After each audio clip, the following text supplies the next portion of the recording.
మన ప్రభు అయిన యేసుక్రీస్తు వారి శ్రేష్టమైనటువంటి నామంలో మీ అందరికీ వందనాలు.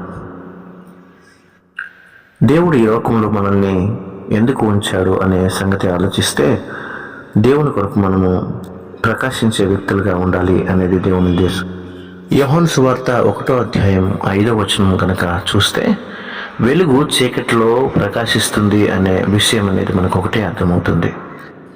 అంటే ఈ చీకటి లోకంలో దేవుడు నిన్ను ఉంచింది దేవుని కొరకు మండాలి, దేవుని కొరకు వెలగాలి అనేదే దేవుని యొక్క ఉద్దేశం.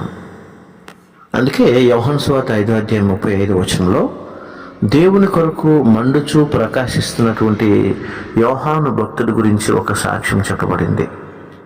నిర్గమకాండ 34వ అధ్యాయంలో కూడా మోషే ముఖ చర్మము ప్రకాశించింది అని రాయబడింది. ఇలా చూస్తే ఎంతోమంది భక్తులు యోబు గ్రంథం 11వ అధ్యాయంలో కూడా, ప్రకటన గ్రంథంలో కూడా ఇవన్నీ ఆలోచిస్తున్నప్పుడు, నేను ప్రభువు కొరకు వెలగాలి, అనేకులను వెలిగించాలి. చివరిగా మత్తయి సువార్త 5వ అధ్యాయం 16వ వచనంలో కూడా వారి ఎదుట మీ వెలుగును ప్రకాశింపనీయుడి అని అన్నాడు. ఏమర్థమవుతుంది మనకి అంటే, దేవుడు నిన్ను నన్ను సృష్టించింది మన వెలుగును ప్రకాశింపజేయడానికి మాత్రమే. అందుకే లోకములకు మీరు వెలుగు